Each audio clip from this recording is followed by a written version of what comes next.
আমার ভালোবাসার মিষ্টি বন্ধুরা, তোমরা সবাই কেমন আছো? আমি জানি তোমরা এই গরমে একটুও ভালো নেই। তাই তোমাদের মনকে শীতল করতে আমি লামিয়া চলে এসেছি নতুন একটি মজাদার গল্প নিয়ে। আজকের গল্পটি শুনলেই তোমাদের পাইপ দিয়ে জল বের হয়ে যাবে। তাই গল্পটি শোনার আগে অবশ্যই হেডফোন ব্যবহার করো। আমার স্বামী একজন চরিত্রবান ছিলেন। আমি তাকে সবসময় অবহেলা করতাম, তারপরও সে কোনো রাগ করত না। একদিন রাস্তা থেকে একটা মেয়েকে নিয়ে আসলেন আমার বাড়িতে। মেয়েটা দেখতে খুবই সুন্দরী ছিল, কিন্তু মেয়েটিকে যে বাড়িতে নিয়ে আসলেন তার আমি কিছুই জানতাম না। মেয়েটিকে লুকিয়ে রাখতেন। একদিন আমি হঠাৎ রুমে গিয়ে যা দেখলাম তা দেখে আমার মনে হলো পায়ের নিচ থেকে মাটি সরে গেল। তাহলে পুরো ঘটনাটি আপনাদের বলি। আমি রাত 12টার দিকে বাড়ি ফিরছিলাম। হঠাৎ একটি মেয়ে পিছন থেকে বলতে লাগলো, এই যে শুনছেন, প্লিজ আমায় একটু হেল্প করেন। মেয়েলি কণ্ঠ শুনে পিছনে ফিরে তাকালো রাতুল। রাত প্রায় 1টা বাজে। এত রাতে একটা মেয়ে, তাও আবার কালো বোরকা, কালো হিজাব, হাত মোজা, পা মোজা পরা, হাতে বড় একটা ব্যাগ। কিছুটা বিগড়ে গেল রাতুল। কি হেল্প করবো আপনায়? আর এত রাতে একটা মেয়ে মানুষ রাস্তায় কেন এই বেশে? আমি অনেক বিপদে পড়ছি, প্লিজ কোথাও আজকে রাতটা থাকার ব্যবস্থা করে দেন। কান্না ভেজা কণ্ঠে বলল, প্লিজ কান্না থামান, মানুষ দেখলে বাজে ভাববে। এত রাতে একটা ছেলের কাছে হেল্প চাচ্ছেন, আজব মেয়ে আপনি। বিপদে পড়লে মানুষ আজবই হয়ে যায়। আজব হন আর যা ই হন, আমি আপনাকে কোথায় থাকার ব্যবস্থা করে দিই বলেন? আপনার বাসায় আজ রাতটা থাকা যাবে, বিশ্বাস করেন সকালে চলে যাব। এই মেয়ে, তোমার কমন সেন্স আছে? এত রাতে মেয়ে নিয়ে বাসায় গেলে আব্বু আম্মু আমায় কুইটটা লবণ দিবে। আমায় কোনোভাবে হেল্প করা যায় না? হেল্প করতেছেন? এত রাতে বাসা থেকে বের হয়েছেন কেন? ঠিকানা কোথায় আপনার? বাসার ঠিকানা দেন, আমি বাসায় পৌঁছে দেই।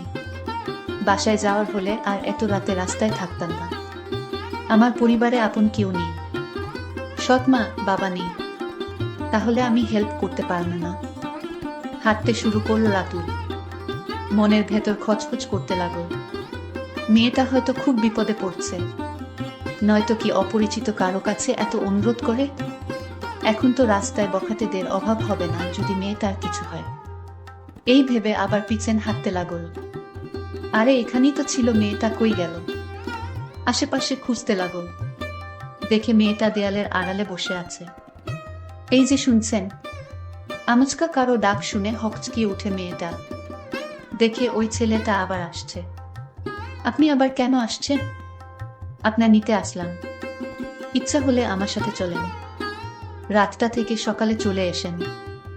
মেয়েটা কেঁদেই চলছে। প্লিজ কান্না থামান, চলেন আমার সাথে। বিশ্বাস করেন আমার মনে কোনো অন্য মতলব নেই। আমি সকালেই চলে আসব। আমি কি বলছি, আপনার মনে অন্য মতলব আছে। হাঁটতে শুরু করল দুজন। আমার ব্যাগটা একটু আপনার হাতে নিবেন? কেন কেন? আজব মেয়ে তো আপনি, আপনার ব্যাগ টানাবেন আমায় দিয়ে? এভাবে বলছেন কেন? থাক, লাগবে না। হয়েছে, দেন, আমার আছে। ওরে বাবা, এত ওজন কেন ব্যাগ? এই আপনি কি বাসা থেকে পালিয়ে আসছেন? মাথা নিচু করে। কেন পালিয়েছেন? সেই কখন থেকে কেঁদেন যাচ্ছেন, প্লিজ কান্না থামান। আমার মতো বিপদে থাকলে আপনিও কাঁদতেন। আমার সৎ মা আমার ঠিক করছে একজন বুড়ো মানুষের সাথে। উনার 3টা বাচ্চা আছে, বউ আছে 3টা। পালিয়ে না আসলে ওই বুড়ো মানুষটার সাথে বিয়ে হয়ে যেত। পালিয়ে আসলেন, থাকবেন কোথায় সেটা ভাবেননি? আত্মীয় স্বজন কেউ আছে এখানে? আত্মীয় স্বজন থাকলে কি নির্লজ্জের মতো আপনার হেল্প চাইতাম? আজব মেয়ে তো আপনি, থাকা খাওয়ার জায়গা নেই অথচ বাসা থেকে পালিয়ে এসছেন। যাই হোক, সেটা আপনার ব্যাপার। নাম কি আপনার? জুয়েনা আক্তার মিম। আপনার নাম কি? হায়দার হোসেন রাতুল। আচ্ছা, আমি কি আপনার বাসায় থাকবো আজকে রাতে? বাসায় না তো জঙ্গলে থাকবেন? আমায় বিশ্বাস না হলে রাস্তা মাপেন। বিশ্বাস না হলে কি হেল্প চাইতাম? আপনার বাবা মা যদি কিছু বলে? বাবা মা এখন মনে হয় ঘুমিয়ে গেছে। যেভাবে হোক ম্যানেজ করব, আপনার ভাবতে হবে না। আমি আর হাঁটতে পারছি না, হাত পা অবশ হয়ে যাচ্ছে। গাড়ি ডাকলে ভালো হতো। বাসার সামনে এসে গাড়ি খুঁজেন? মানে মানে আপনি এখন আমার বাসার সামনে দাঁড়িয়ে আছেন? আপনি একটু আড়ালে দাঁড়ান, আমি দেখে আসি বাবা মা ঘুমাইছে কিনা। আচ্ছা। বাসার ভিতরে ঢুকল রাতুল। বাবা মা ঘুমিয়ে গেছে। যাক, আল্লাহ রহমত করছে। এই আসেন, আস্তে আস্তে পা টিপে টিপে হাঁটবেন, কোনো শব্দ যেন না হয়। আচ্ছা। এই আপনার পায়ে কি পায়েল পড়ছে? ঝুনঝুন শব্দ হচ্ছে। হ্যাঁ, মোজার নিচে পায়েল। আমি খুলে ফেলছি, ওয়েট। বাবা, মোজার নিচে পায়েল। রাতুল আর জুয়েনা আস্তে আস্তে পা টিপে টিপে বাসার ভেতর প্রবেশ করল, যাতে কেউ টের না পায়। রাতুল রুমের ভেতর ঢুকে দরজায় ছিটকানি লাগিয়ে দিল।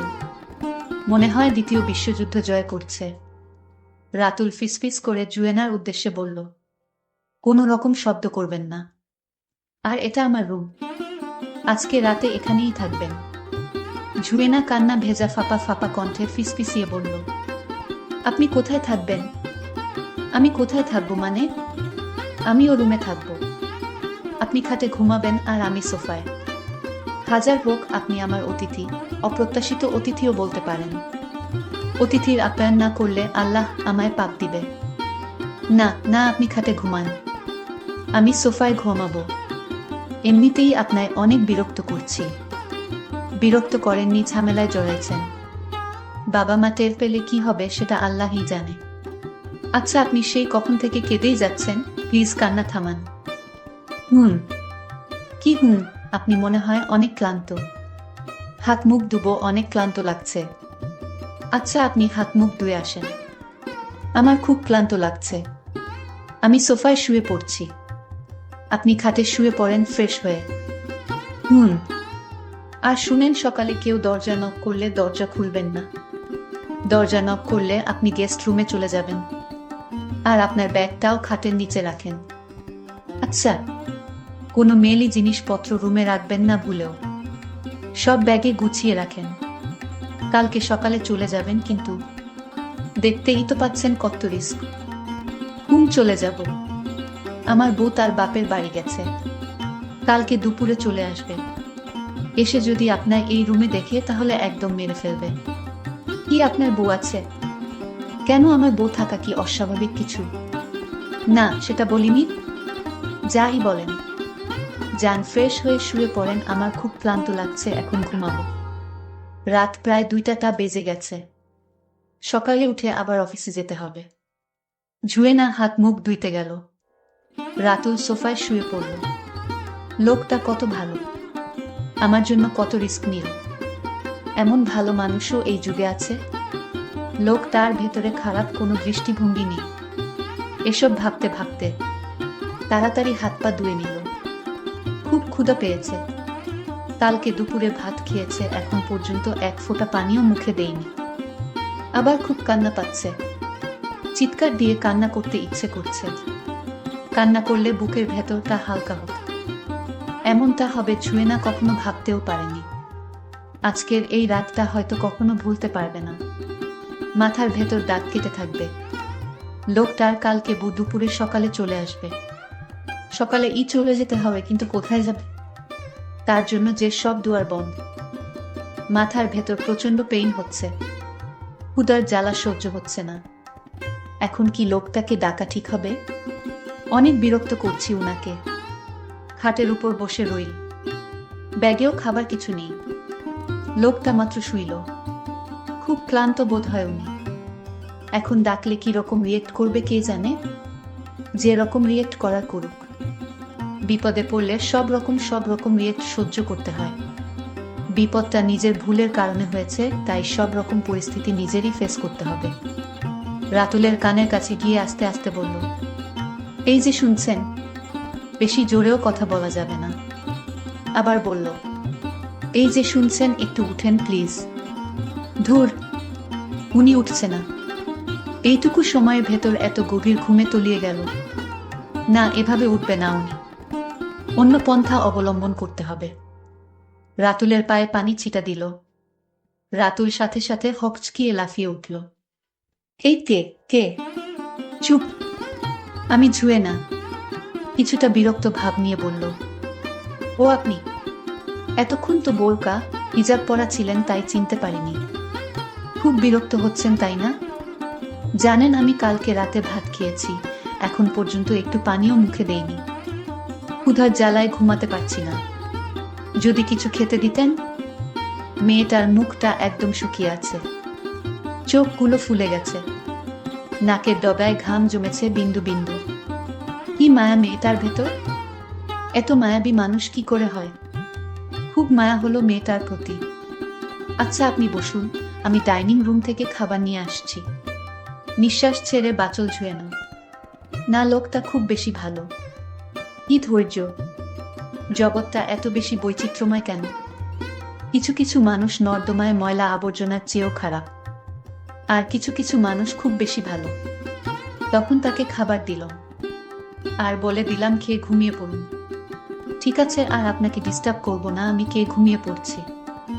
সকাল হলো, আপনি গেস্ট রুমে চলে যান, এখানে থাকবেন। আমি একটু বাহির থেকে আসছি। এসে দেখি মেয়েটা অসহায়ের মতো গেস্ট রুমে বসে রয়েছে। আমি এসে বললাম, চলে যান, সকাল তো হলো, আপনি তো বললেন সকাল হলে চলে যাবেন। প্লিজ আজ রাতটা থাকতে দিন, আমি কাল চলে যাব। হায় আল্লাহ, আমি কোন বিপদে পড়লাম! প্লিজ আজকের রাতটা আপনার বাড়িতে থেকে সকালে চলে যাবেন। আজব তো, আপনি কাল বললেন আজ চলে যাবেন, আর এখন বলতেছেন কাল চলে যাবেন। আমি বউ বাপের বাড়িতে থেকে একটু পরেই এসে যাবে, তখন কি হবে? আপনাকে দেখলে আমায় মেরে ফেলবে। আমি গেস্ট রুমে থাকবো, কোনো শব্দ করব না। মেয়েটার এমন আকুতি মিনতি দেখে আর না করতে পারলাম না, তার কথা মেনে নিলাম। একটু পর আমার স্ত্রী বাড়িতে চলে আসলো, আর মেয়েটি দ্রুত গেস্ট রুমে চলে গেল। আমি বললাম, কিভাবে এত সকাল সকাল চলে আসলে? আমাকে ফোন করলেই তো তোমাদের এগিয়ে নিয়ে আসতাম। আমার বউ বলল, আর এত দরদ দেখাতে হবে না। আমি এতদিন বাপের বাড়িতে ছিলাম, একটা ফোন দিয়ে খবর পর্যন্ত নেননি, আর এখন দরদ দেখাতে আসছে। তুমি এভাবে কথা বলছো কেন? এই 2টা দিন আমি একটু বিজি ছিলাম। তোমার আর বিজি কিসের? আর বলো না। আমার বন্ধু রাশেদ বলেছে তার সাথে ব্যবসার কাজে লাগতে। হয়েছে হয়েছে, এবার বাজারে যাও, দ্রুত বাজার নিয়ে এসো। আমি বাজার নিয়ে আসলাম। আমার বউ রান্না করতে গেল রান্নাঘরে। আমি এর ভিতরে একবার গেস্ট রুমে গেলাম, গিয়ে দেখি মেয়েটি ঘুমিয়ে আছে। আমি আস্তে আস্তে ডাক দিলাম, এই যে শোনেন। তখন জুয়েনা বলল, আমি ঘুমাইনি, আমি আপনার এবং আপনার স্ত্রীর কথা সব শুনেছি। আপনার মতো এত চরিত্রবান স্বামীর সাথে এরকম আচরণ করে আপনার স্ত্রী। আচ্ছা আপনি জানেন আমি একটা নরকে আছি। আমার বাবা মা পছন্দ করে আমাকে এই মেয়েকে বিয়ে করেছিলাম, কিন্তু আমি আমার মনের মতো স্ত্রী পাইনি। হঠাৎ স্ত্রীর ডাক পড়ল। আমি আস্তে করে ওয়াশরুমের পাশ দিয়ে বের হয়ে গেলাম। আমার স্ত্রী বলতে লাগলো, তুমি ওয়াশরুমে ছিলে নাকি গেস্ট রুমে? আমি বলেছি গেস্ট রুমে গিয়েছিলাম, আমার একটা পুরাতন ব্যাগ খুঁজতে। ও তাই? ঠিক আছে, এখন রাতে খাবার খেয়ে নাও। তুমি খেয়েছো? খেয়েছি। এত ব্যান ব্যান না করে খেয়ে নাও। স্ত্রীর এরকম কথা শুনে কারো গলা দিয়ে ভাত নামবে না। তারপর আমার স্ত্রী যখন ঘুমিয়ে পড়ল, আমি কিছু খাবার নিয়ে গেস্ট রুমে চলে গেলাম। তারপর জুয়েনাকে বললাম, নাও চুপচাপ খেয়ে নাও। তুমি খাবে না? না আমি খাবো না, তুমি খেয়ে নাও। জুয়েনা আমাকে বলল, ঠিক আছে, আমিও ভাত খাবো না যদি আপনি না খান। না, তুমি কি বলছো? তুমি আমার কে? মনে করো আমি তোমার একজন আপনজন। জুয়েনার কথাগুলো শুনতে আমার খুব ভালো লাগতো। আমি জুয়েনাকে বললাম, আচ্ছা তোমার কেমন ছেলে পছন্দ বলো, আমি তোমাকে বিয়ে দিব। আমার কেমন ছেলে পছন্দ জানতে চান? যদি বলি আপনার মতো। ও তাই জুয়েনা, আসলে আমি তোমার কথার মায়ায় পড়ে গেলাম। আমরা এসব গল্প করছিলাম, আমার স্ত্রী পাশ থেকে সব শুনে ফেলেছে। ততক্ষণে আমার স্ত্রী জুড়ে চিৎকার করে এলাকার মানুষ দিয়ে বাড়িতে ভিড় জমিয়ে ফেলেছে। জুয়েনা বলল, এখন কি হবে? কিছু হবে না। এলাকার মাতবর এসে আমাকে জিজ্ঞেস করলো, তোমার ঘরে এই মেয়েকে কতদিন পর্যন্ত লুকিয়ে রেখেছিলে? মাতবর সাহেবের জবাবে আমি বললাম, কারো সম্বন্ধে ভালো করে না জেনে বাজে মন্তব্য করবেন না। এই মেয়েটি বিপদে পড়ে রাস্তায় কাঁদছিল রাত 2টার দিকে। আমি তাকে আমার বাড়িতে আশ্রয় দিয়েছি। এটা কি আমার অপরাধ? এলাকার লোক বলল, ভালো কথা, আশ্রয় দিয়েছে, কিন্তু তাকে লুকিয়ে রাখলে কেন? তার জবাবে আমি বললাম, আমি তাকে লুকিয়ে রেখেছি আমার স্ত্রীর জন্য।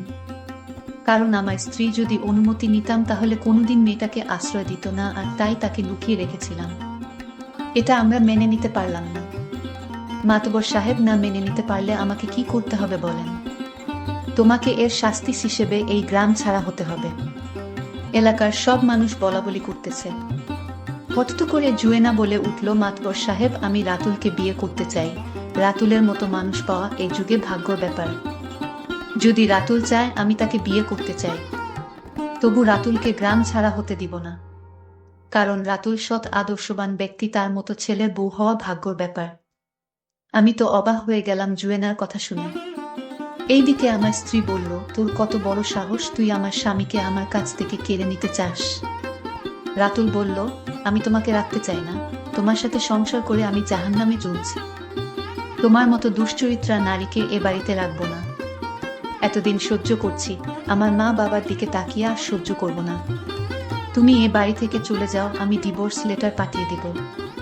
দর্শক বন্ধুরা, তোমরা হয়তো ভাবতেছ যে আমি জুয়েনাকে পেয়ে আমি আমার স্ত্রীকে ডিভোর্স দিচ্ছি। এটা তোমাদের একেবারে ভুল ধারণা। জুয়েনাকে না পেলেও আমি তাকে ডিভোর্স দিতাম। বন্ধুরা, আজকের গল্পটি কেমন লাগলো তা অবশ্যই কমেন্ট করে জানাবেন। দেখা হবে নতুন কোনো ভিডিওতে, সেই পর্যন্ত সকলে ভালো থাকবেন। ধন্যবাদ।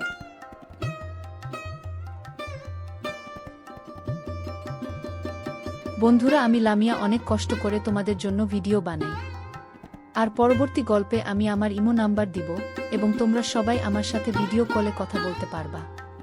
শুধুমাত্র যারা আমার চ্যানেলটিকে সাবস্ক্রাইব করবে আমি তাদের সাথে ভিডিও কলে কথা বলবো।